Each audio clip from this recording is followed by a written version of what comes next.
We get a fun new thing at work where we got a new location in this old bank building in Kiwani. And the only bathroom is in the basement. And I don't have very long breaks during my show. And so I have to run up and down those stairs very quickly at the top of the hour.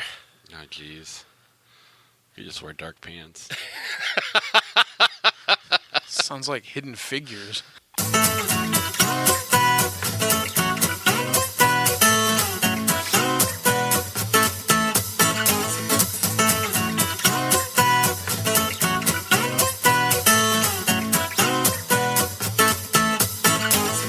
Welcome to the Everyone's a Critic movie review podcast. I'm your co-host, Bob Zerl.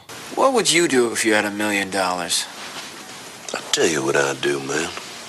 2 chicks at the same time, man. With me, as always, is professional film critic Sean Patrick. I am the smart. I am the smart. S-M-R-T. I mean S-M-A-R-R-T. And Josh Adams. My wife, she is pain in my asshole. Visit us at everyone'sacritic.podcast.com, ihatecritics.net and .com. Facebook, Instagram, Twitter, our handle is CriticsPod. We're on Apple Podcasts, Google Podcasts, Stitcher, Spotify, all your podcatchers. Subscribe to the show, rate and review the show, and if you do leave a review, we will read it on the air, and we got one. Whoa. Nice. What? Yeah. That's cool. For the love of everything good and holy, give the host a Red Bull before taping. If he was any more depressive, I'd slip into a coma while listening. Wait, that was it? Like was Bull. Was that review from your wife? No, it wasn't. Someone from Canada. But I they give the stars on that? 0? 2 out of 5. Oh, wow. So that's not horrible. Aren't they supposed to be like super friendly? Eh? From my experiences, no. We sell where I work at the day job. We actually sell to Canada, and they're the worst. Yeah, I deal with in my last job. I dealt with Canadian customers a lot as well, but in a tangential sense, I didn't have to directly deal with them. But they were some of the least knowledgeable about their own parts that they could look online about. So, in the land where moose roam wild, we have to be told that you're slow. Interesting. Just kidding. I do want to reside there. I love Canada. Sorry, fellow countrymen of the future. And he's right. I mean, I'm boring. My immediate response when I read it, Corey from IVN, who was here, and I started laughing, and I just handed him my phone, and then he started laughing too. So I could not wait. Oddly enough, I'm the one who postponed the show, but I really wanted to read that review. That's all. I'm so excited about getting to it. But yeah, what else? If you want to be a Patreon supporter, especially if you're from Canada, ihatecritics.net/Patreon. It's the best way to help support the podcast. To get a credit on the show. There's also a PayPal link on our website, as well as our podcast merch tab where you can buy our t-shirts or pillows or stickers or whatever else you want to get. News, Box Office Mojo's going to re-release their unlimited plan, sort of. What's that mean? Nothing really. They want you to pay for the full year. Box Office Mojo? Sorry, I always say box. I always do that. I did it when it was popular. Movie Pass. Movie Pass. Okay. I don't know why I interchanged those two. It's the Red Bull. Fucking messed me up. Gives your words wings. And they fly away, and I said the wrong thing. They're doing the unlimited thing again for $9.99, really? But the catch is you have to pay for a full year in advance, and they have the right to do what they did last time. Hard pass. Yes, thanks for playing, but no. So your Patreon money is going to go to Movie Pass. No, we're not going to do that. They still have the tiered thing, but I don't see this working. And you have to give them, instead of a debit card, it's direct access to your checking account. Oh, no kidding. Oh, which, man. It's just an ACH payment. There's still only so much they can do, and you do have a little bit of control over that. It's not as scary as it sounds, but still, From what they did, that's not really going to work. The fact that they're still around is quite something. So there's that. I've never seen a product or a company hold on for such dear life like them. I mean, maybe like Sears or Toys R Us or something like that is constantly going through some sort of bankruptcy or At least they were buyback. Successful at one time. Yes, exactly.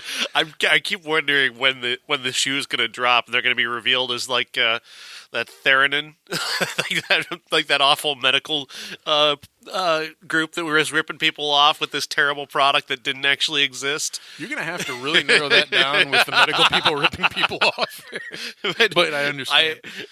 I wonder what the scam is. Like, do angel investors think that this thing is going to work eventually, and they just keep dumping millions of dollars on top of it, just based on the CEO being really, really cool? Well, from what I understand, they kind of cleaned house and got rid of a lot of people there, and it's almost brand new people in charge. And the idea is good. I mean, trying to get people to the theater, and if theaters were smart, they'd jump on board instead of trying to do their own thing in trying to make this work. But I don't know. In fairness, too, the supposed plans that each theater chain was going to have, only a few of them are in place. Regal had been talking about it for over a year. They still don't have anything in place, at least in our area, yet. Then there's James Gunn is not only back for Guardians 3, he's rebooting Suicide Squad, not just making a sequel. Really? Wow. Doing both. Huh. I didn't realize it was a reboot. I mean, I knew they were recasting much of it, but I didn't know that they were going to do a full reboot. Well, I just saw it on Facebook, whether that's true or not. Literally just saw it. I know Will Smith ago. isn't coming back because of reasons. I can't imagine they could do it without Margot Robbie, though, considering that she's already got a spin-off. Yeah, Margot Robbie is a part of the project, and Idris Elba has been cast as Deadshot instead. So, okay, those two starting a movie anyways, I'm fine with, and I would have preferred Idris Elba as Deadshot to begin with, even though it violates my Marvel and DC role at the same time kind of thing. But he's done with the MCU in theory. Okay, but there's another thing that happened today in partnership with this. The CEO of Warner Brothers today, Kevin Tsujihara, was stepped down and resigned from his role due to allegations of sexual improprieties. So this is a guy that was the speaking voice for all of these DC projects. And so just today, right after we finally get some more positive news about Suicide Squad being redone again, and James Gunn is still doing it, okay, then we get this. I mean, there's the constant turnover, constant different voices and different ideas. I don't think, per se, that it's going to really affect the future of movies already in motion, but... Right. Oh, by the way, fuck Mike Cernovich. That was the happiest thing that happened to me the past week, was hearing that James Gunn got rehired, not because of the ridiculousness of it, but because of that. Yeah, he was the one, for all you who don't know, that that dug up all the tweets to throw James Gunn under the bus. From the town in which I live, Kewanee, Illinois. Hog capital of the world. I can't say I'm all that surprised, honestly. I mean, not that I predicted it or anything. I did listen to the episode when I said he's coming back. I just didn't figure once Chris Pratt and Bradley Cooper and the entire cast basically said we're not coming back, Batista being the most vocal, they pretty much were in a corner where like we have to bring him back if we want to continue the cash cow. Yeah, give that nice little fake marketing thing of multiple months in between stories, and hopefully it goes away if you don't talk about it, and if you do it again, then it's like, we changed our mind. We had some time to think. They had plenty of time to think then, prior to the gig that he got, etc. It's all silly, but... Yeah, a smile on my face. I love the fact, the way that Disney has to eat shit on this. The second they hear, and maybe it didn't play this way, but he gets Suicide Squad, and they're like, "Oh shit, other big companies are going to hire him still." Yeah. That's the way it looks. I mean, just from I the agree. outside, that's the way it looks. And Yeah, every time somebody steps in it, they're afraid that they're all right. The crew's over. I'm going to move on. But Kevin Hart kind of kept going. yeah, I'll tell you this: the upside played to another sold out house in Davenport this past weekend. I could not believe it. I'm blown away. I mean, it's a small house, but still. Oh, yeah, you've seen the Davenport 15-seaters. It's similar to what I sat through with Captive State this week. Yeah, trailers. We jumped to Avengers Endgame. Yeah. Okay. Great. Fine. Whatever. Captain Marvel's in it. Huge spoilers too, by the way. She survived the movie? No. Huge Captain Marvel. spoilers in the Avengers Endgame trailer. I mean, in case you were worried from the first trailer that maybe Tony Stark doesn't survive. Oh wait, yes he does. It's in the fucking trailer. I didn't catch what part. It's at the end. He's walking with the entire Avengers group in their new outfits. I did not see him as part of that group. I will yeah. need to watch that again. Good Lord. Yeah, thanks for putting that in the trailer after you played up the whole thing about maybe he won't make it back. Granted, I assumed he would, but come on, man. Leave the suspense a little bit. Now here it is in the trailer. Well, there were plenty of guys that died. I know, but I mean...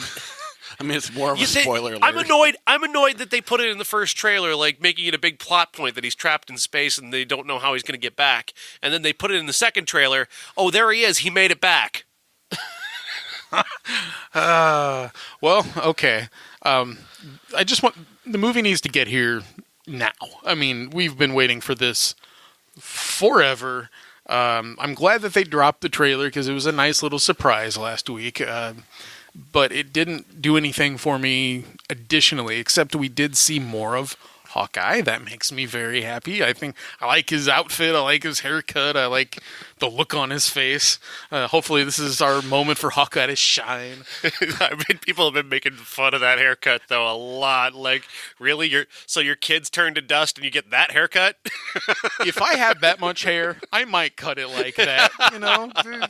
Nah, I'm not cool enough for that. I'd have to be, cut like Jeremy Renner. But, it's just not practical, I guess what people are saying. True. It's like, why is Hawkeye suddenly stylish? Like, what's going on with that? He's a dad with a couple of kids and wife at home who wanted to be retired, and now he's, ninja hair. Ronan, isn't it? It's kind of like that. Not 100%. Bob, what did you think? I know that you are on the edge of your seat with these movies. So. I mean, I'm not. It didn't do anything more. It didn't do anything less. This is supposed to be a pretty dark and dramatic movie, and then you got this little joke of Thor and the hammer coming by Captain Marvel. It's like, I want a consistent tone. That's all I want out of these movies. And really, when they started going funny and light, it doesn't bother me. I like some of those movies, but it's still it makes me less invested. As soon as really Age of Ultron, when they started catching everybody that fell out of the buildings and making sure nobody died that was innocent at all, that it really did kind of hurt everything after that, and for me. But that's an interesting point you make about the tone and about the humor, and we're going to have to reel in Thor a little bit here pretty soon, because, I mean, I loved Ragnarok, but we pushed him way too far, maybe, and this continuing to make him a comedy character, got to pull that back a little bit.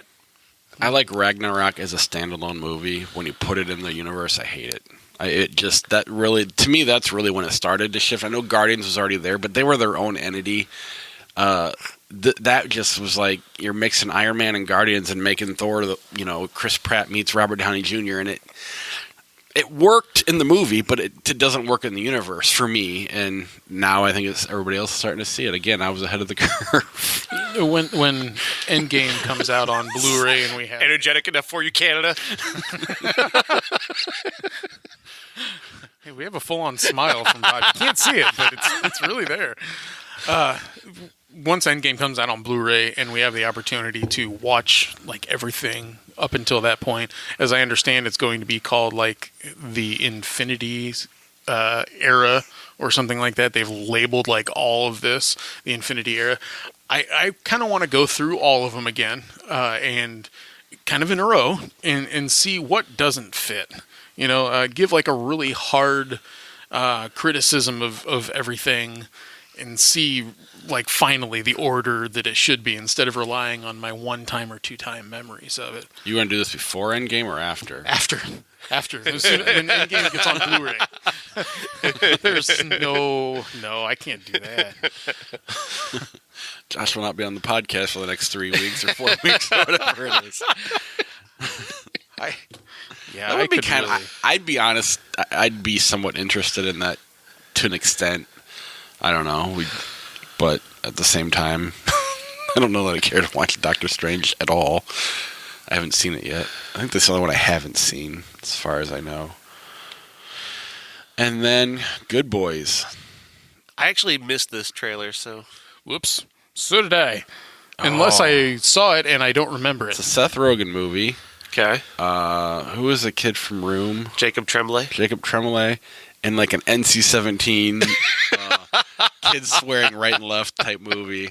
The trailer opens up with Seth Rogen setting the 3 boys down going, you guys can't see this trailer. You were in the movie. You said everything, but you're not allowed to see it. So we're going to put this trailer. And then they're like, why the fuck not? And blah, blah, blah.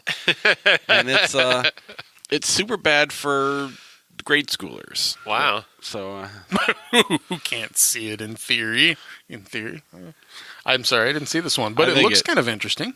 I mean, I think it looks funny, but I'm also a big Seth Rogen fan, and I was curious your opinion just because you got Seth Rogen, but you have Jacob Tremblay, who really hasn't disappointed you yet, as far as I know. Throwing him in basically in Superbad.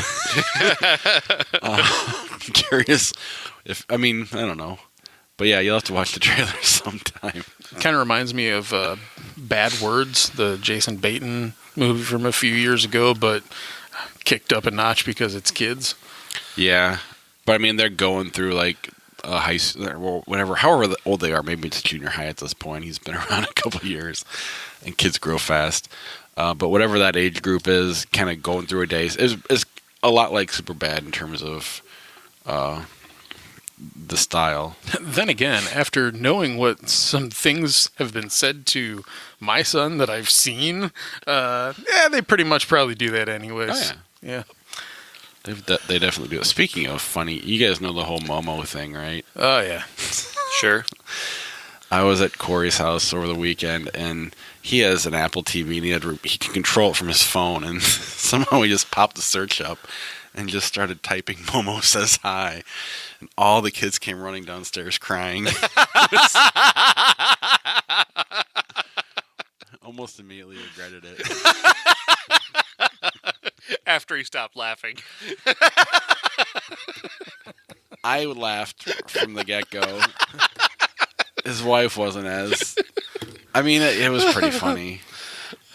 Careful, we're going to make the Canadian comatose. Make him very depressed. It's 8:45 and I'm drinking Red Bull. I'm going to be up all night. Yeah. Just for you, Canada. Wonder Park. Yeah. This Bring week, it back down. Yeah, no kidding. This movie didn't have a director credited. Did you know that? They had to actually fire the director about a year ago for inappropriate behavior. And so the last year of the film's development, they actually didn't have a director. And you can really tell in how this thing plays out because it feels like kind of a rudderless ship.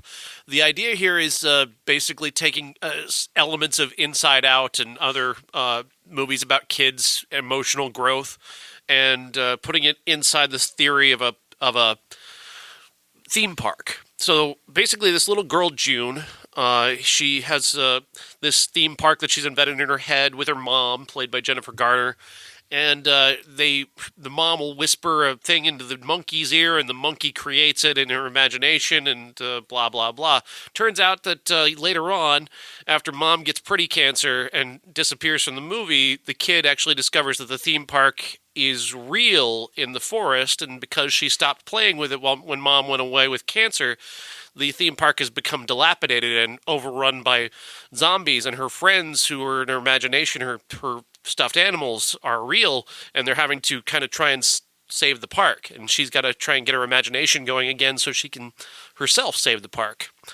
And, of course, all that's about coming to terms with where she is in her life with her mom being sick. And I'm being flippant about that because I thought the movie was kind of flippant about that, honestly, the way that they play it out. Jennifer Garner just sort of disappears, and then the kid, becomes unimaginative and has to kind of rediscover her imagination, and it's not very well played because it's not very funny or it's not very dramatic, and the set pieces aren't very strong. And the one character that you would think would be this really emotional link to this character, which would be the monkey, that's the kind of the centerpiece of their imaginative little world, Peanut, is not a very good character. They play up that Peanut has gone missing when she arrives in Wonder Park or Wonderland in the movie, because again, here's another lazy aspect of this. No one ever calls this thing Wonder Park. The only thing that calls it Wonder Park is on the trailer and the title of the poster. That's it. It's never referred to as Wonder Park in the movie at all. It's referred to as Wonderland. But, I mean, I get why, but at the same time, it's just like, we'll just call it Wonder Park then. If you want to confuse it with the Alice movie, call it Wonder Park in the movie. Park. Yeah, exactly. No, they call it Wonderland in the movie. It makes no sense. But the character of Peanut should be this important thing that's a link to her mom, and he's missing it when she arrives in the park, and so you think, oh, that's going to be a big thing, her finding Peanut, and that's going to be the connection with her reconnecting with her mom in some way, an emotional level. No, they just give that away just immediately and the character has really no connection with the mom in the end, which is kind of, these are just those little things that a director who's paying attention, is kind of giving all of his attention to this, might have found a way to at least paper over and, cover up the holes that are here in the plot. And without a director, without that one guiding hand who's in charge of everything, and I'm not saying that an animation director is as important as a regular director, because there's so many things that go into an animated movie. Like, a lot of this was done before they even fired him. So, I mean, literally the final elements of it that were coming together after they'd fired him. But I think there are elements here that a caring director who had a firm hand on it the whole way might have been able to fix, or at least paper over the worst troubles of it. And without that, you see lots of bigger holes and lots of bigger problems with this movie. It's not terrible. The animation's really good. But the voice cast is very typical. Ken Jeong and Kenan Thompson are characters you don't even know what they are. Animal-wise, I think they're woodchucks. But they're who they are. They do their shtick like you expect them to. And Mila Kunis and John Oliver are fine. Matthew Broderick is fine as the dad. Nobody really stands out, and that's nothing really about this movie stands out. I really love roller coasters in general, and my only excitement in my head about this one, not that my son wanted to see it or not that I actually did see it, was the idea of really cool and daring roller coasters. I don't know if you guys have ever seen any of those completely improbable roller coaster videos that seem like they're fake. Yes. Good portion of them are, I'm sure. But it makes me kind of sick to my stomach, and I am drawn to that thrill, though, just like going to a park. And so this movie got me for a second thinking maybe they'll celebrate the joy of roller coasters, but that doesn't sound at all like what it is. No. I was wondering if they had Wonderland as the title at some point, but then they got word of this whole bringing up Neverland Ranch again, and so maybe they decided not to have it too close to that. I think it's more akin to somebody's already got the copyright on Wonderland as a title. Okay. And they just the only title that I think is used Wonderland is that John Holmes movie with Val Kilmer. But I don't think that's I think there are other uses of Wonderland out there probably that force them to go with Wonder Park, but just change it in the movie to Wonder Park. So silly. Yeah. I am curious how I'm just thinking that, what is the rule? Obviously, we probably don't know the answer, but at what point can the director not be forced to have his name on it? Like Bohemian Rhapsody, they fired Bryan Singer, but he still got his name on it. Mm-hmm. Curious. It's a fair question. I have no honest answer. I mean, he was fired in January of 2018, and you figure with the amount of time it takes to make an animated movie, he had to get through most of it. Right.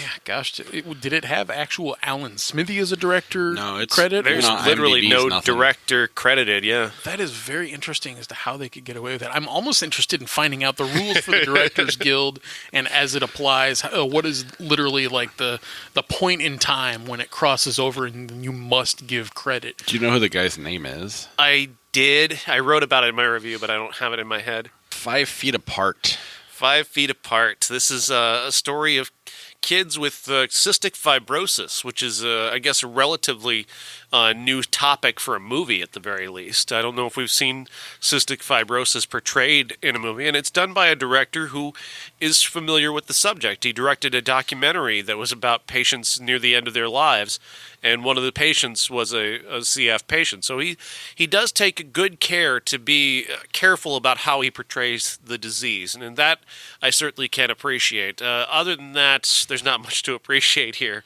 Aside from Haley Lou Richardson, who's a real movie star, and it's unfortunate that she's acting beneath her talent in this movie. These characters and this plot are just not good enough for her. The idea here is that two kids with cystic fibrosis who begin a relationship while in the hospital, but cystic fibrosis patients are very susceptible to each other's bacteria. And so there's a rule in hospitals that all CF patients have to stay at least 6 feet apart. The plot here is that as these two begin to form their romantic relationship, the one thing she wants to do is at least take back this 1 foot. So she makes it 5 feet apart. She has a pool cue even that she uses that's 5 feet long that they use to basically have a date and make a plot about that's how they hold hands. They walk with this pool cue between them. Anything else on 5 feet apart? I was just kind of making the point that I think that Haley Lou Richardson's a really great actress, and I think this type of material that relies so heavily on creating forced drama about just how far apart they are from each other, it really is just beneath her, and it's really beneath the movie too, with what it's dealing with in terms of cystic fibrosis. Is like just this, they're so reckless about the blocking and about how far apart they are, and you're just sitting there almost like. You're almost on the edge of your seat wondering just like, oh gosh, they're within 4 feet of each other. Oh no, they're much closer than that pole. That pole isn't even 5 feet long. It's like stupid shit like that you're spending time focusing on. But then they both end up jumping into a pool together. It's like, really? First of all, as somebody with asthma, I'm offended, let alone somebody with cystic fibrosis who already has a hard time breathing. You're in a pool? Without checking the water chemistry? Exactly. But in a hospital. Why does a hospital have a pool to begin with? Is that supposed to be like, diving into the deep end as a metaphor for living life, to the fullest? I don't know, but I was really annoyed with that scene. Then they started splashing each other. I'm like, really?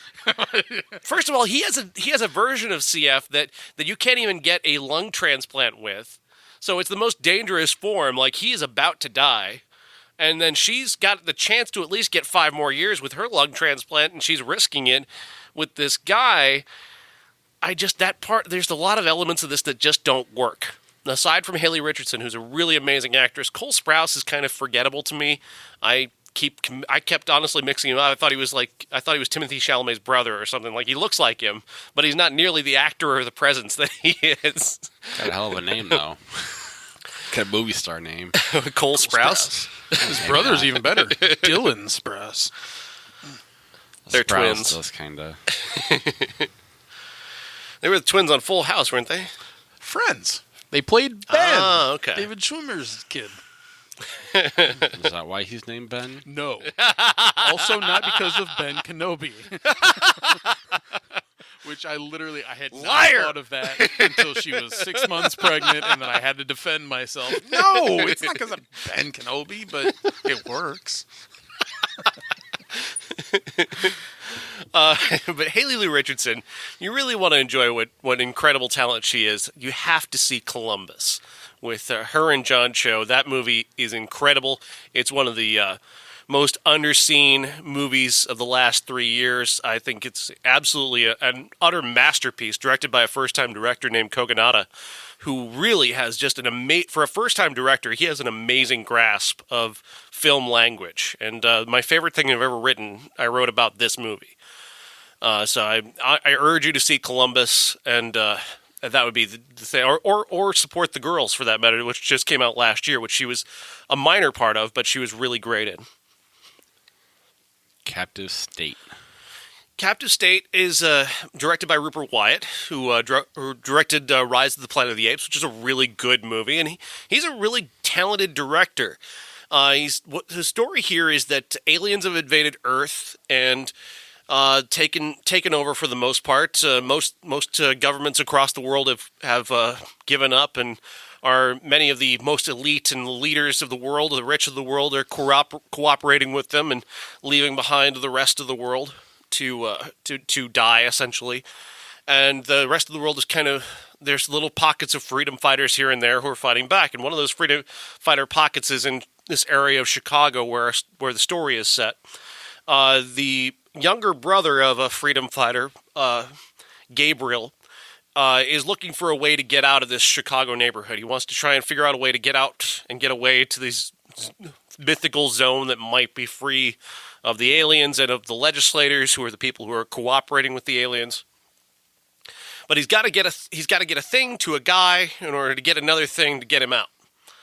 And we've seen versions of that plot before. It's not very original, and it's okay here. I kind of like the way they play it. Rupert Wyatt is a very good director, so he sets up a scene where he has to obtain a phone number while he's at work, where he's very heavily monitored at his job by the people who are cooperating with the aliens.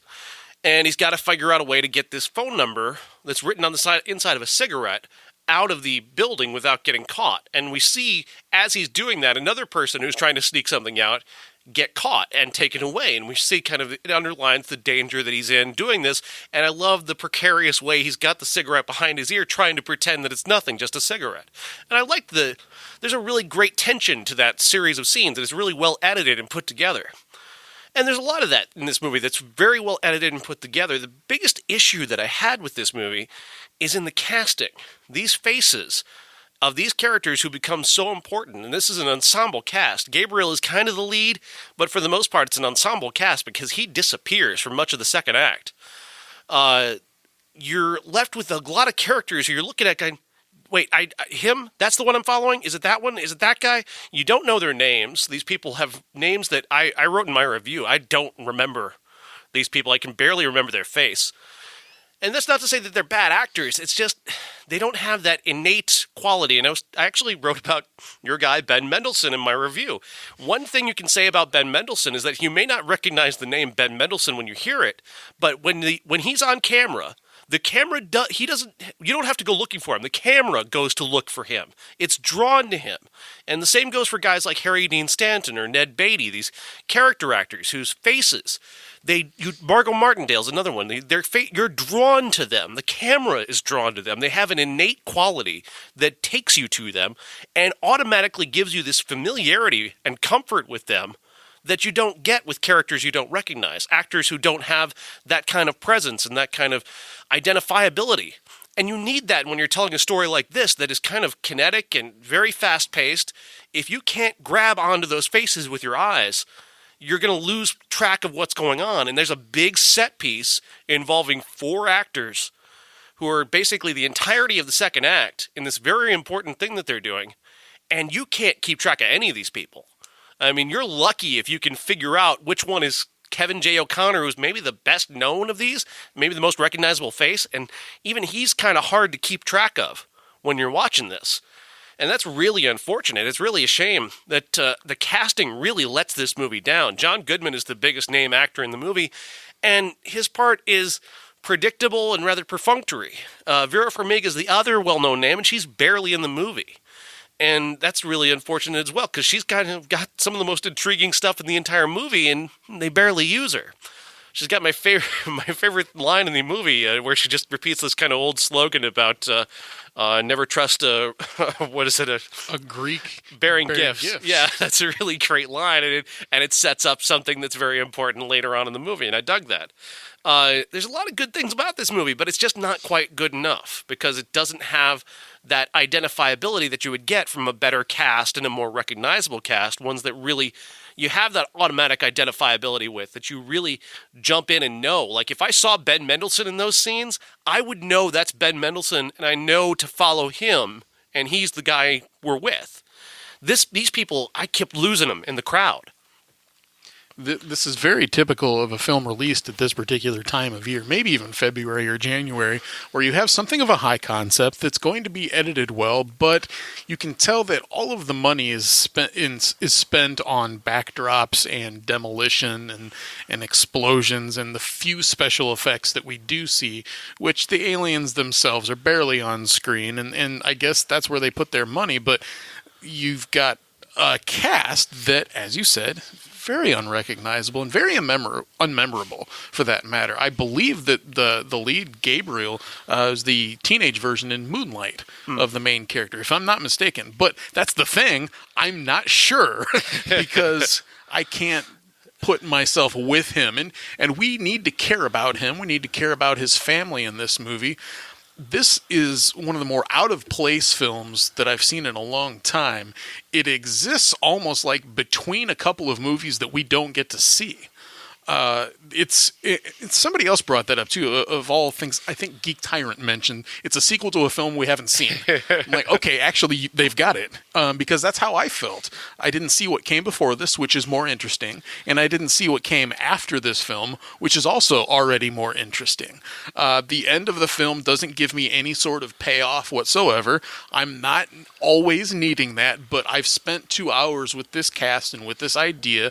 I at least want to see inside these boulder ships or something like that. At least a shitty movie like Skyline, for example, all the way back from 2010, gave me the ability to see all of the terrible special effects right before our eyes. This is disappointing on a number of levels. It doesn't mean anything. Is it trying to tell us that we're under surveillance too much, and so they used an alien invasion as kind of like a metaphor for our current world of technology? Maybe, because the film even shows that cameras are on everything, including when you're making love to your loved one, okay?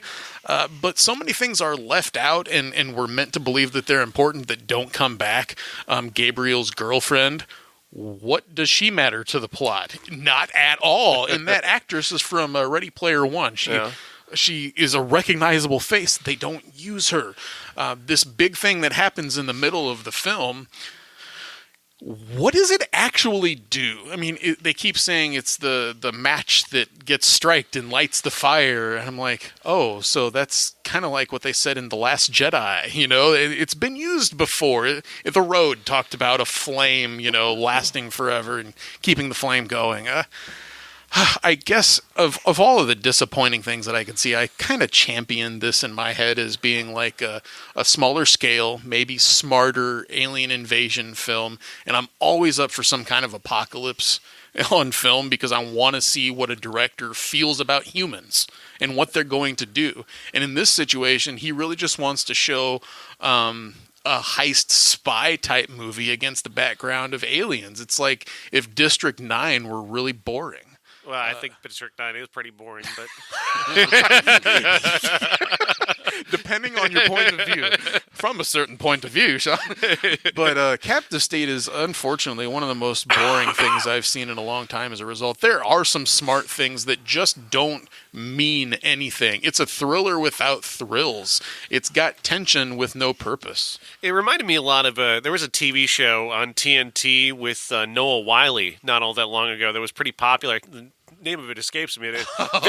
Very similar in premise and idea and execution as well. And I think this could actually be very successful as a television show where you'd have time to get to know these characters and these actors in those characters. But without that level of time investment, you don't have that identifiability. And without that, this plot doesn't really work nearly as well. And that's a shame because Rupert Wyatt is a really talented director. Rise of the Planet of the Apes is a hell of a movie that does metaphor far better than this one does, which is much more muddled in terms of what it's going for. Because you mentioned the surveillance plot, but there's also the 99% or the 100, the 1 versus 100 kind of idea, the rich versus the poor idea. That's also in there, and the growing divide between the people who have money and the people who don't. That's a big part of this as well. But it's much more muddled because we don't have enough time to let it develop. All I'm picking up out of this is it worked better as a TV show, or if Noah Wyle was in the movie. At least they have a face you recognize. Exactly. Yeah. A name we haven't said on the podcast yet in however many years. And it might be another 5 we might have years. mentioned it when we saw Donnie Darko, and that's about it. But I'm not sure we did. I think I reviewed a movie of his called Shot a few years ago, in which he played a guy who got shot. It's possible you just wrote about it. Apollo 11. Apollo 11. This is a documentary assembled by assemblage of footage of the 1969 moon landing that is newly remastered and some of it rediscovered. There was a lot of this stuff that they had thought they'd completely lost, which is definitely valuable. I don't know how much I can say about this movie, though, because I mistakenly took a Claritin not all that long before I saw this movie, so I kept nodding off. Non-drowsy Claritin. Bullshit. I'm with you. Not me. I don't know. I need to get declared in D. They make crystal meth out of the D part. They really do, and that helps you stay wired. Or drink a Red Bull. That's a good tip. I honestly, I don't want to say this documentary is boring. I don't think it is. I was really fascinated by the idea of it. But honestly, I took a Claritin before I saw it, and I just kept nodding off a lot during this movie. Did you get to see it, Josh? Sounds right up your alley. It certainly does, but I was expecting that I wouldn't have to see another movie about Apollo 11 after First Man came out, and I'm still wanting, yet I took my time and wasted it this weekend seeing Captive State versus this documentary. Go figure. I also forgot that you mentioned it was coming. It's St. Patrick's Day. We're all out drinking and having a good time. The one place on Earth I would rather not be is Davenport on St. Patrick's Day for the parade. Me as well. The night before, though, a couple people came here. That my wife, she skipped work. A lot of people skipped work and went drinking on Friday to avoid the Sunday and Saturday crowd. Then I worked. They came to my house afterward, and oddly enough, they started talking about the moon and how, would you go to the moon? And I was like, from the get-go, I was just like, no, I don't really care. Before they could even get to, would you go, would you give up this? And I'm like, straight up, I wouldn't go. But what would you give up to go to the moon? Just the moon? Yeah. All right. But you start talking to me go to about the space- Europa? Probably everything. I mean, this is known by all loved ones in my life. I've discussed my point of view. This is not meant to be news to them or anything like that, or meant to hurt their feelings. Goodbye, more a wife. matter Bye, of- son. They're letting me go to Europa. See ya. There's a big fuck you on the spaceship. I'm like Matthew McConaughey in Interstellar. I feel like the good of mankind, is worth one human life. That kind of thing. I really do abide by that, Right. and I mean, if it was something grander and had a purpose, first of all, they'd get somebody much more qualified than me. But I'd do it in a that's the heartbeat. reason if we go back to the moon only, though, that's what it came down to is, would you give up sex for the rest of your life? And I'm like, well, that's like a month-long trip, tops. Moon? Yeah, it's 3 days there, 3 days back. You might hang out a little bit, stop at the space station. I don't know. Do some orbiting. Even if I wanted to go, that would definitely be off the table. But people are like, yeah, in a heartbeat. I'm like, you're insane. It's a little too dangerous for me. I like to see other people do that. I don't know. I went to Virgil Grissom Elementary, and I think you know what happened to Virgil Gus Grissom in 1968. So, yeah, that's all right. I'll let somebody else take that chance. I'm the one on the show here tonight that has mentioned how much I love roller coasters and I'm drawn to the thrill of it. So, yeah, sign me up. That would be so awesome, though. I mean, first of all, to be one of the few people, which notoriety doesn't matter to me because you can't hear everyone giving you notoriety. You're billions of miles away, but there's something to be said about deep space travel. If somebody wanted to freeze me and send me off into deep space in like some long-term engine, like the way Voyager was, but a modern type of mission, yeah, absolutely. Once again, Josh says screw his family. That's a joke. It's hard, of course. It's hard to say it's hard to say that out loud. But if you are upfront with the people that you care about and say like, this is what I would do if it was ever offered to me. It's not your offense, but it's a hard thing to swallow. It's almost like, if one person in a relationship believes in Jesus and the other one doesn't or something, then it's like, I can't be with somebody that doesn't love Jesus or something like that. It's that kind of divide. It does explain the first man fight we had. But I said it jokingly, but it makes sense because you're really putting yourself in that guy's shoes, and why, most likely he probably had the conversation that you've had, and obviously they don't show it in the movie, but it kind of makes sense, and it makes it less of a. The him too joke goes even further out the window. Sure. That's kind of what I'm getting at. I think it really makes you focus on really getting to the nitty-gritty of what your purpose is in the world and what our purpose is. Right. The discussion has been had in many fictional things that I like, but it's an interesting conversation to have with anybody that you care about, friends, family, son, what have you. I've discussed it with my son. He's at least not outwardly against it. So, well, and here's the reason I wouldn't go even for free is mainly because I know enough people that really want to go, and I just feel bad doing it. I'm not, I'm a dick, but I wouldn't be like, oh, fuck you guys. I don't even like the moon. You're like Tom Skerritt in Contact. I don't know what that means. That's a perfect answer. I have a radical idea. We'll cross the streams. Excuse me, Egon. You said crossing the streams was bad. Cross the streams. You're going to endanger us. You're going to endanger our client. Not necessarily. There's definitely a very slim chance we'll survive. Jason from New Mexico, he told me to use that clip. Or he told me to use the earlier one in the movie, and I was like, I like this one better. We'll probably talk about it more next week. We'll be quick. Triple Frontier came out on Netflix. Josh and I saw it. Sean did not. I did not. Oh, you didn't see it? So you are. Then I will be quick because we'll talk about it more next week, I'm sure. I like it. All right. I would have gone to the theater to see it. This is Triple Frontiers on Netflix with Oscar Isaac, Ben Affleck, and really an all-star cast. Yeah, Charlie Hunnam and then two guys that look alike. It's true. Oh yeah. But it's you're thinking Three Kings going in, and quickly you kind of get out of that because they kind of do that whole movie right off the bat, and I found it to be a pretty good action flick. Not much more than that, but early on I thought the acting was a little rough, but I mean you got Oscar Isaac and Ben Affleck, it's gonna get there, and I thought it did, and I thought it was. I hesitate to say fun because it gets a little dark, but it's. I enjoyed it.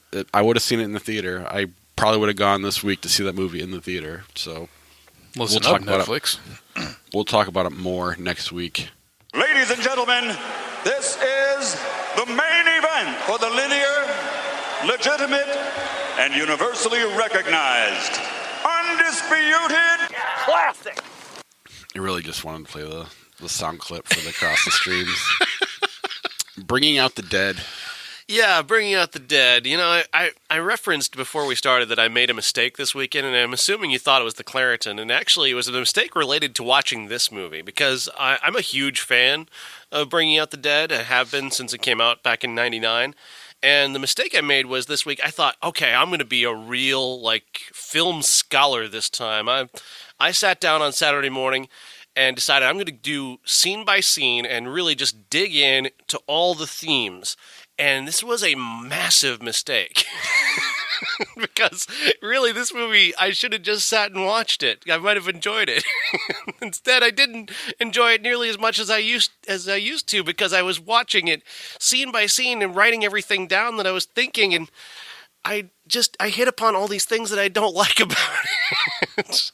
Now, that said, I think there's a lot of great things about Bringing Out the Dead. This is, of course, Nicolas Cage as the star, directed by Martin Scorsese, and Cage plays a ambulance driver who's kind of at the end of his rope. He's sleepless and drunk and kind of losing faith. He's lost a lot of patience lately. He's not been able to save anybody, and he feels like he's kind of at the end of his tether, and he doesn't quite know where to go from here. And the world is kind of falling apart around him, and everywhere around him is chaos. The hospital, his co-workers, especially his co-workers, John Goodman, Ving Rhames, Tom Sizemore, all increasing levels of crazy, it would seem, and very loud caricatures in many ways. I really enjoyed the look of this movie. It's a great looking movie. It's a very unique looking movie. The great watery streets and the reflections and off the streets, and the way he uses rain in the movie is fantastic. The soundtrack is amazing.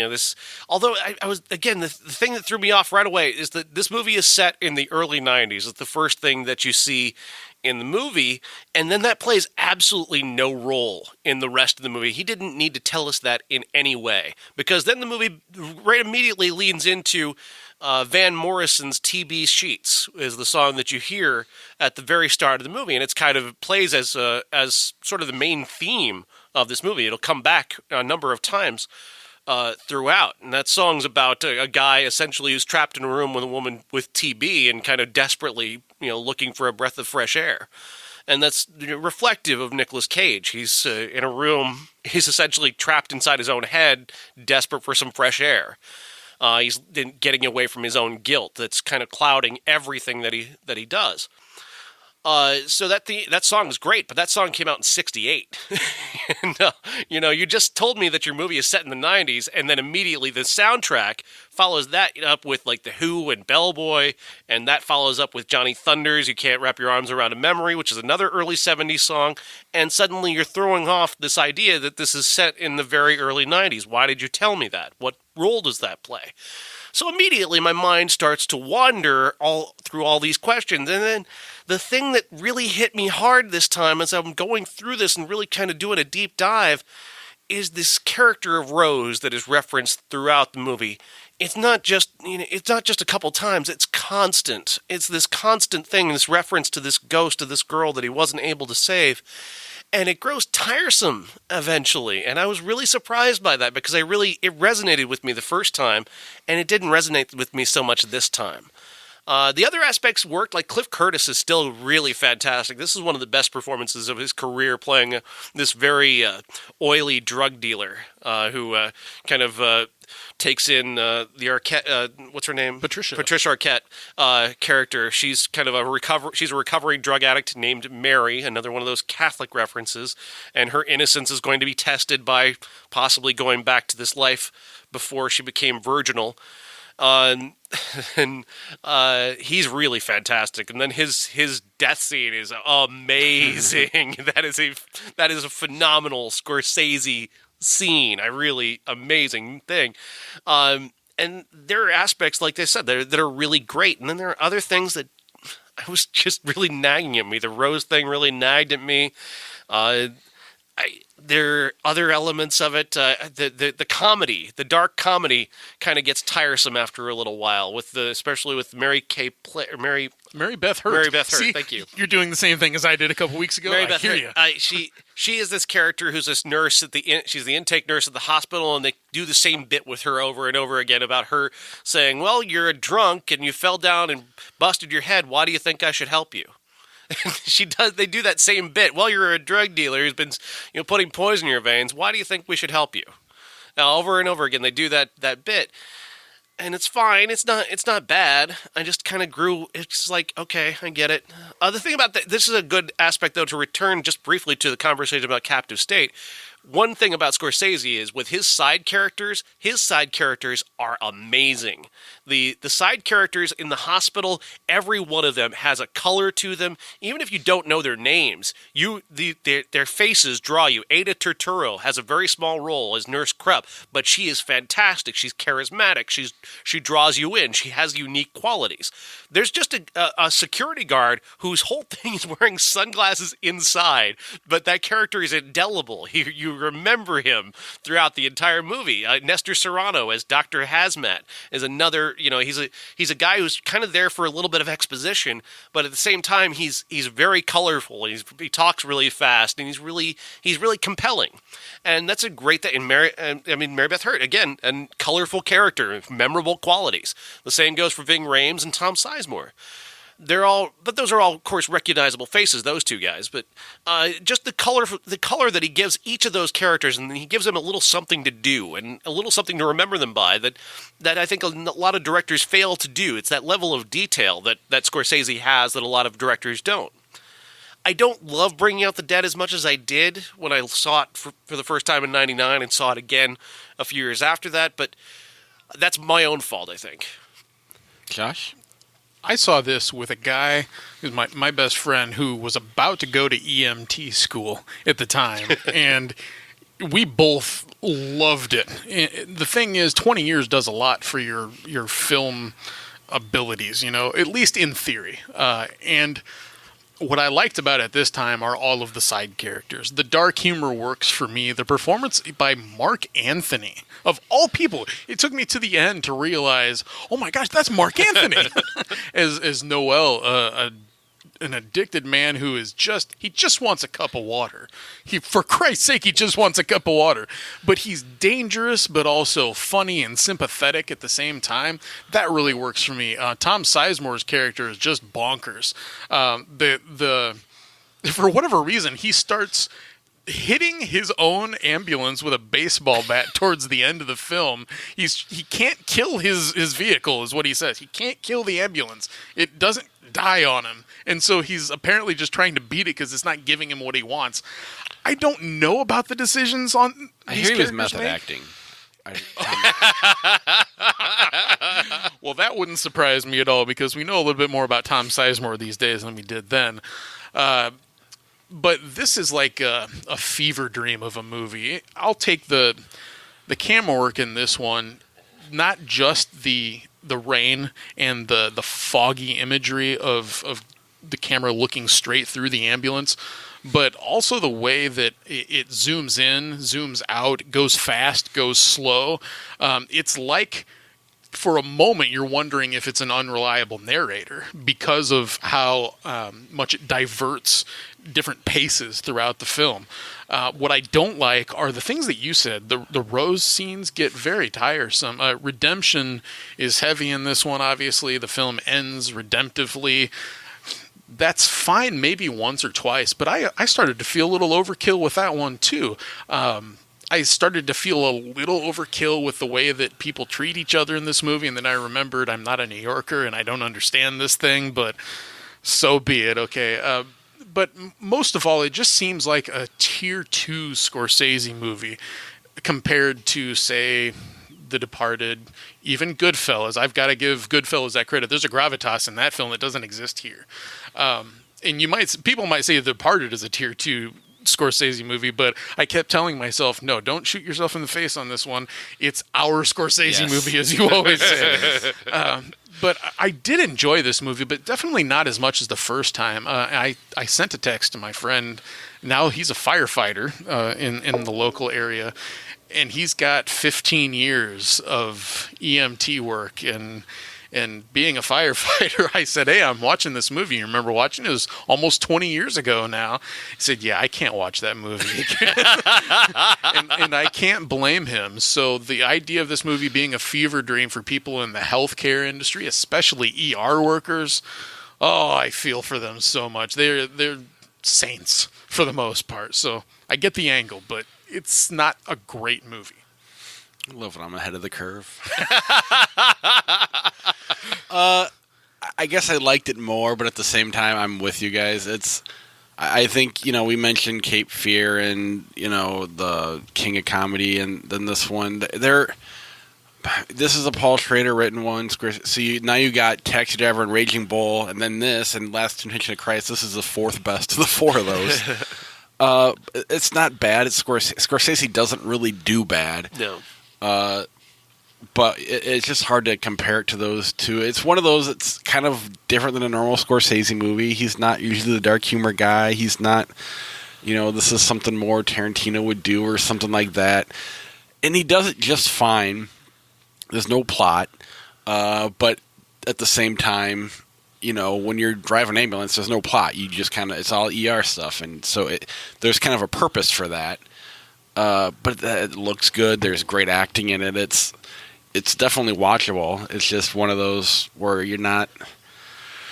Like, I was worried I was missing something when I didn't like it the first time. And again, when I say didn't like it, it was like, you're going in there as Scorsese. This is going to be my Scorsese movie. And when it wasn't The Departed like I wanted it to be. Obviously, The Departed came out like 10 years later. But that's kind of... I was at the age where I was going to finally have my Scorsese movie, and it came years later. But again, it's good. It's fine. It's just not what I thought it was, what I wanted it to be initially. And even now, I realize I got it. It just, it wasn't my favorite thing he's done. How does the modern Nicolas Cage affect the way you look at this Nicolas Cage? That's a really good question. I don't think I'm as much of a fan of his in general, because he's always been kind of a funny-looking dude. That does something to me. Like, if you don't have classic movie star looks, it's not his fault. It's just I don't find him to be like a guy that I go with. It's kind of like a guy that I run alongside when I'm watching his movies. And I also haven't seen as many of his movies as you guys have. Some of these smaller ones, like the Army of One movie, for example, I really got my indoctrination when it was like Con Air and this. And at the time, this was my favorite Nicolas Cage movie. Having seen Leaving Las Vegas as well. Over time, I've gotten a greater appreciation for him. I mean, Moonstruck, for example, seen as a result of this show, I know he's a really great actor that's just had to make some weird decisions. This is one of his better ones, but I still don't think it's his best performance. I've never been a fan of his until somewhat recently because of obviously Raising Arizona and, like you said, Moonstruck. And, he's good in this. It was really these small, weird ones that he's been doing. Bad Lieutenant 2, and Mandy, of course, where it's just kind of like, okay, I can I think I get what he's doing.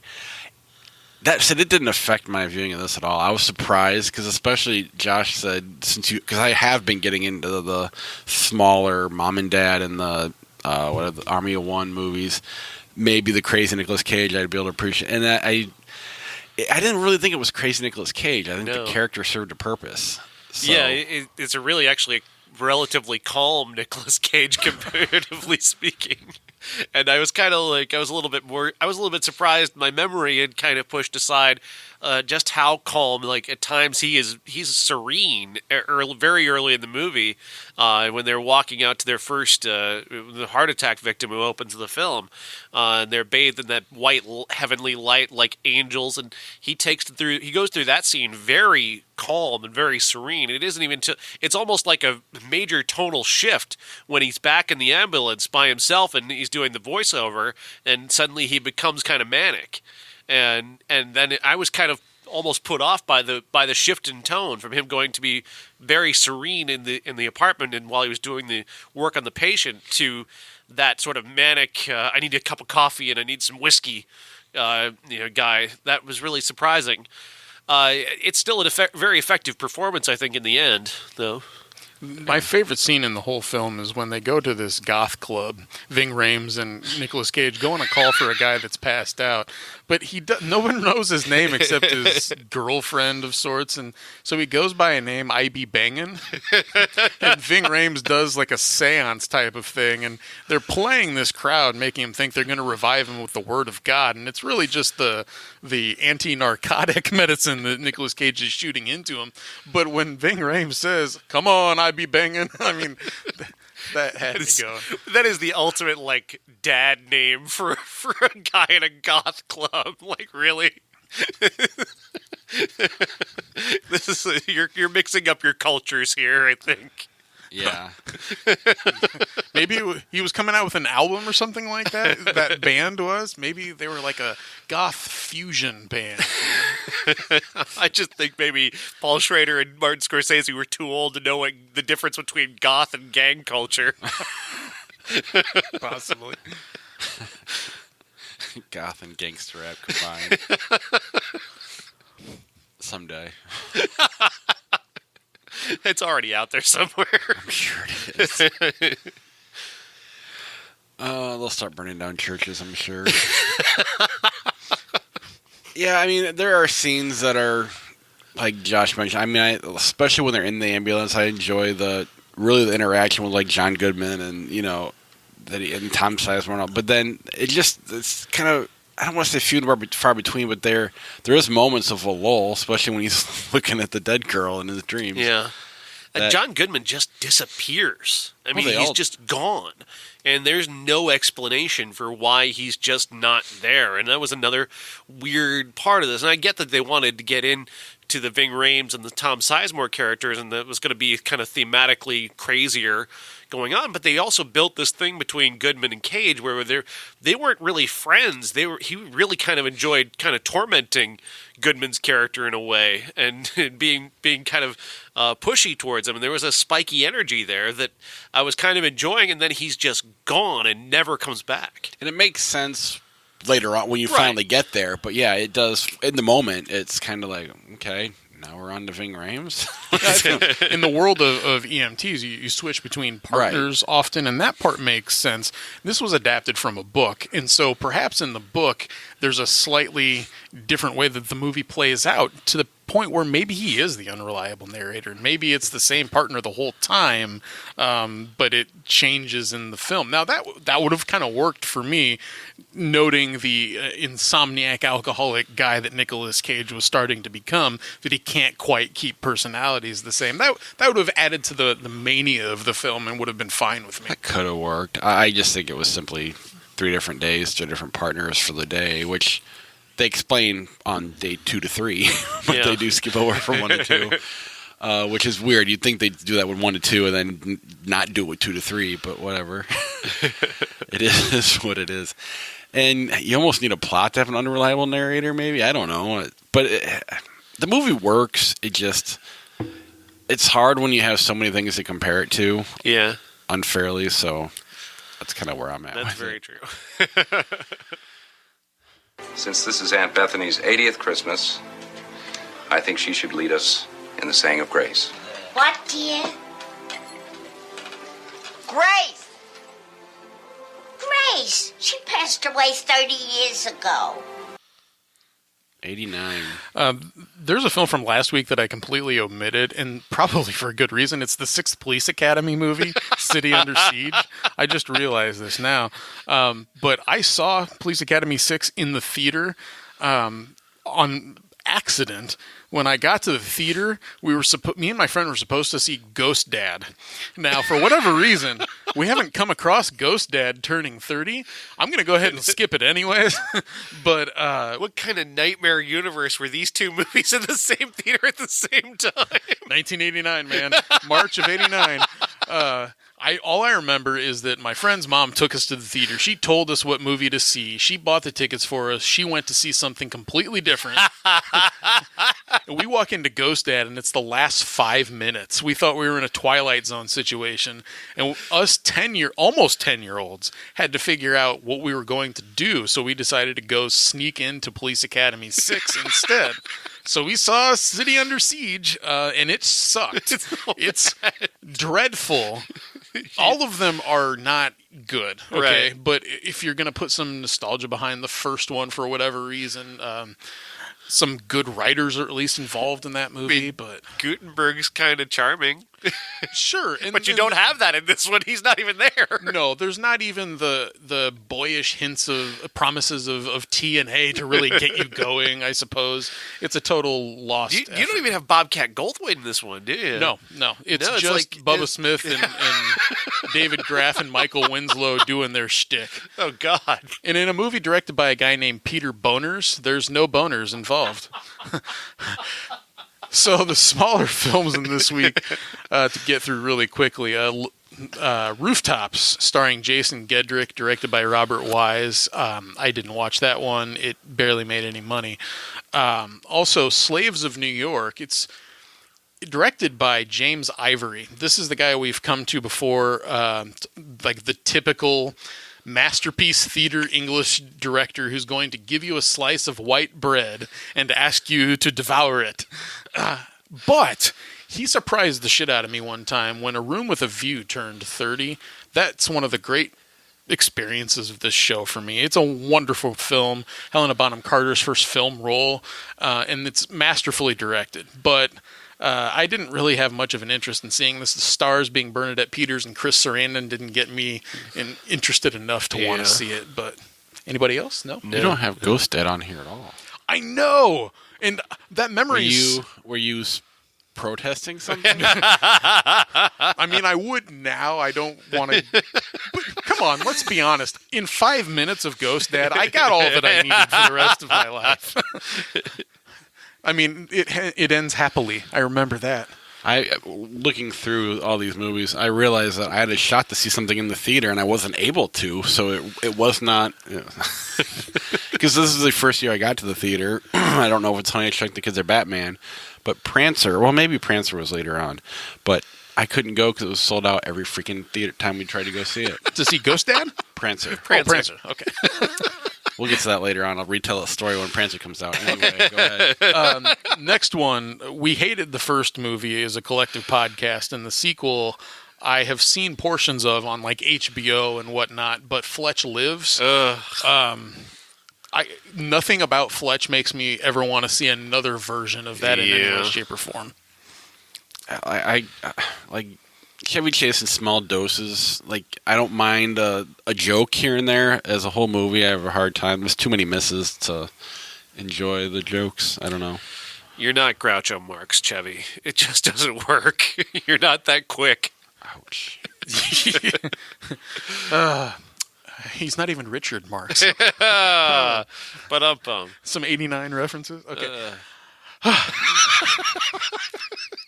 Every time I bring up something adult contemporary, poor Bob. Just like that, his soul leaves his body for a moment. I mean, I did own one of his records. Repeat offender. Absolutely. Actually, I have two of them now. I liked... When he did the Hazard song, I came back into the... I love this Hazard guy. That's his third album.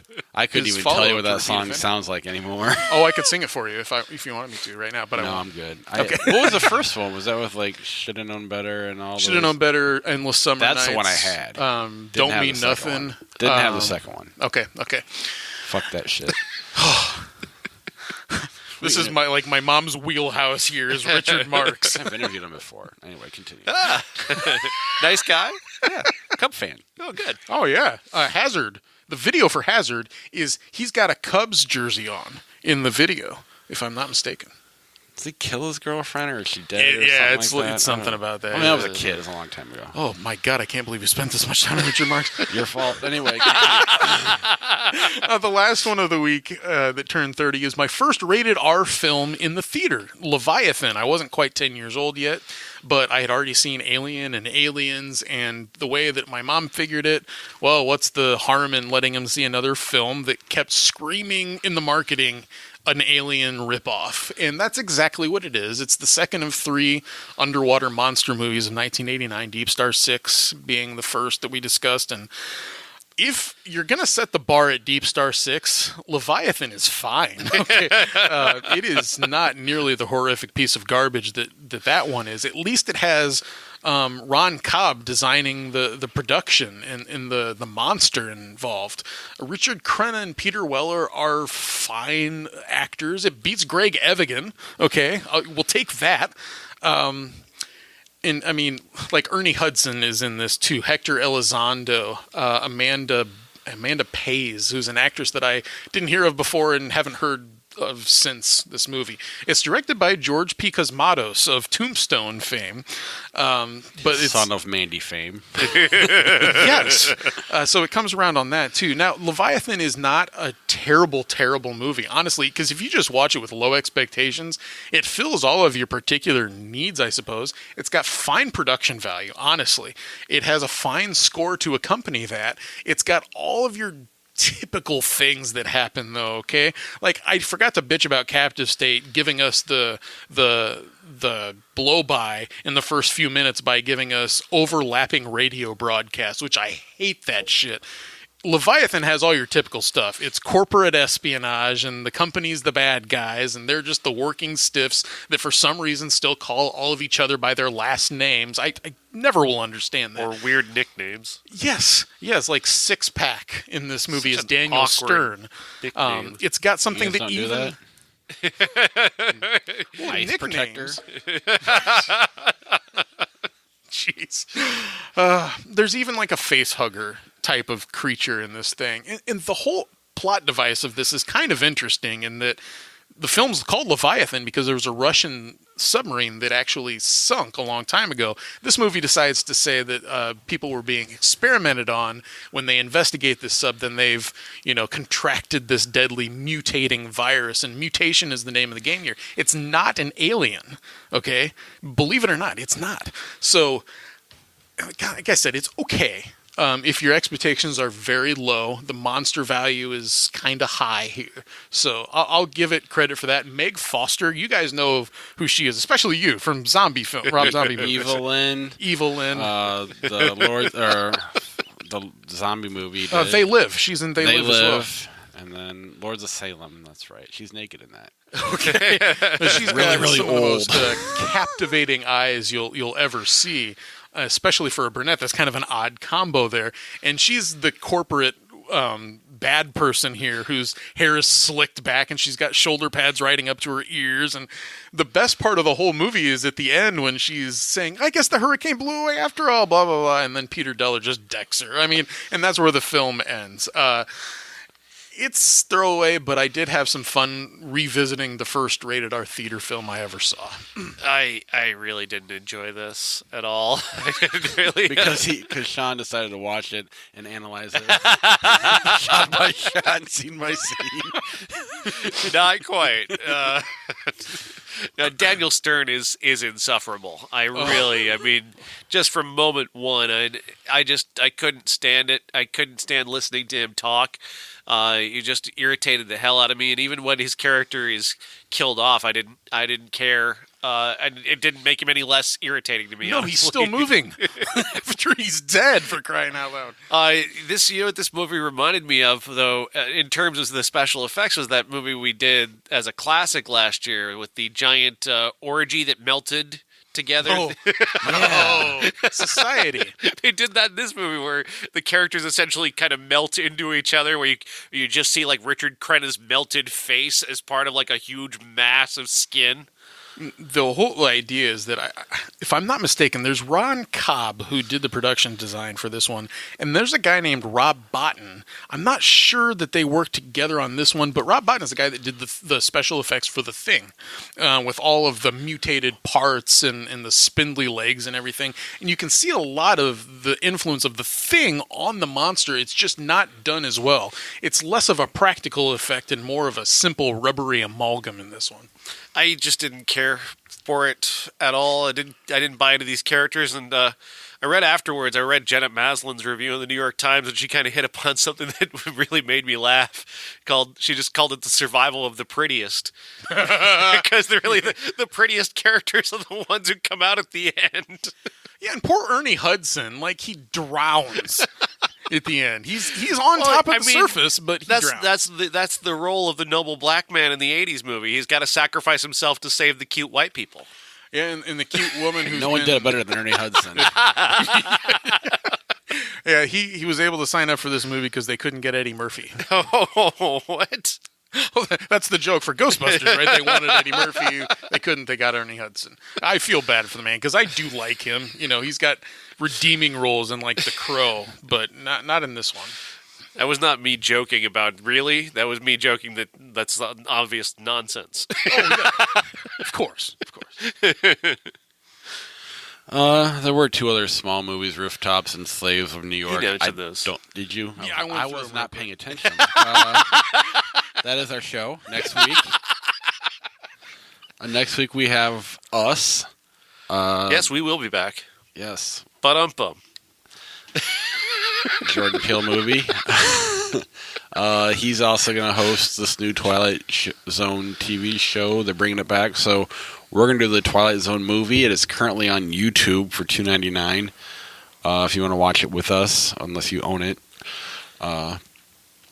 We'll also probably go back to Triple Frontier because I'd imagine you guys will watch it. We may stream some other movies if we feel like it, unless something crazy comes out. Who knows? No, it's not going to happen. Climax isn't coming. I wish. No. I checked. There's nothing else coming other than Us. Great. But yeah, so that's next week. Probably a streaming challenge, Us, Triple Frontier. I'm looking forward to it, though. I can't wait to see what Us is, because I don't have a freaking clue.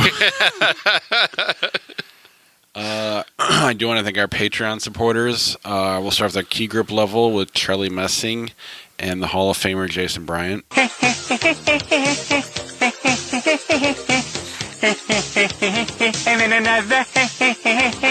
Our character actors, Josh Paul, Christina Cato, and Cousin Jeff. I think this is the beginning of a beautiful friendship. Our special effects level, Corey from Ivy Envy and Sarah Morrell. May the Force be with you. Our associate producer, Jason Mollett. Everybody has to eat shaving cream once in a while. And our movie stars, Dave Sievers and Uncle Jeff. I want the truth! You can't handle the truth! If you want to be a supporter, head over to ihatecritics.net/Patreon to get yourself a credit on the show. If you want to help us improve our rating on iTunes after the Canadian knocked us down a little bit, please go there and support the show. Also, tell your friends about it. We will read your review on the air, but yeah, let your friends know about the show. And if you want some of our merch, ihatecritics.net, click on the podcast merch tab and get yourself something to help support the podcast. Otherwise, we'll see you next week. That ought to do it. Thanks very much, Ray. And we're the 3 best friends that anybody could have. We're the 3 best friends that anyone could have. We're the 3 best friends that anyone can have. And we'll never, ever, ever, ever, ever leave each other. We're the best 3 friends that anybody could have. I mean the 3 best friends that anybody could have. That's right, the 3 best friends. Graduate, American History X. American History X. I'll go with The Graduate due to the soundtrack. I'll go with American History X due to my first viewing of it. Christmas Story, Natural Born Killers. This is kind of a fun week. Oh, Jesus Christ. Movies we don't like that much that a lot of other people do. Christmas Story, I guess. I'm going to go blow my Fishing with Gandhi load early. I'll go to Natural Born Killers and just reset it. Election, The Lost Boys. Election. It's too easy. Final Destination 2, Garden State. Garden State. The Mothman Prophecies, Being John Malkovich. Agreed. I hate The Mothman Prophecies. It's such a terrible movie. And too many people liked it when it came out. Never understood that. True Romance or Swingers? True Romance. It's hard for me. I'd probably go Swingers, but I do like them both. The Full Monty, Ratatouille. Hitch, War Games.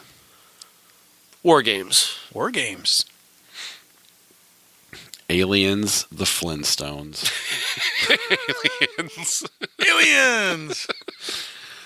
The Terminator, The Texas Chainsaw Massacre. 2003. Oh, Terminator. Please, Terminator. That was very sneaky. Yeah, the Terminator. The Muppet Movie, National Lampoon's Vacation. Which one was it?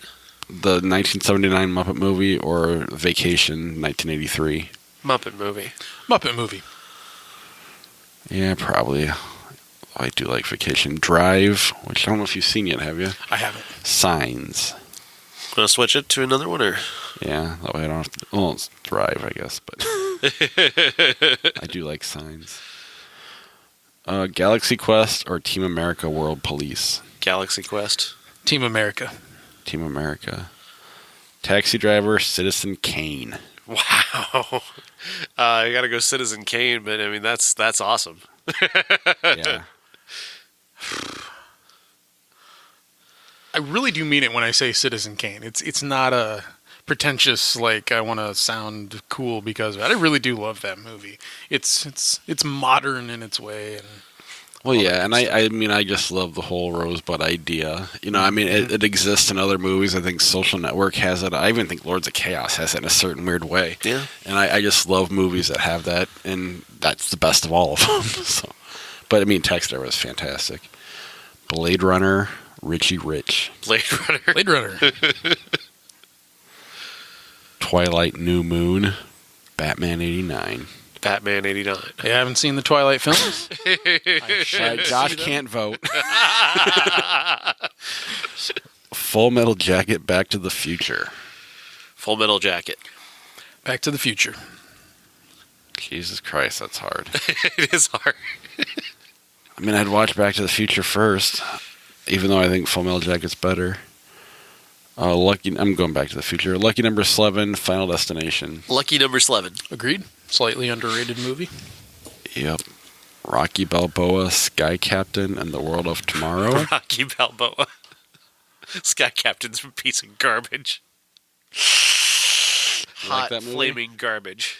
As a completely just innovative, like, completely have to be in a good mood type of movie, you might watch Sky Captain, but Rocky Balboa. I mean, it's a 60-year-old man fighting. That's innovative. He's fighting a dude named Mason the Lion Dixon. It's fantastic writing. Batman Forever, Spider-Man 2. Spider-Man 2. Spider-Man 2. The Sam Raimi one. Enchanted Zombieland.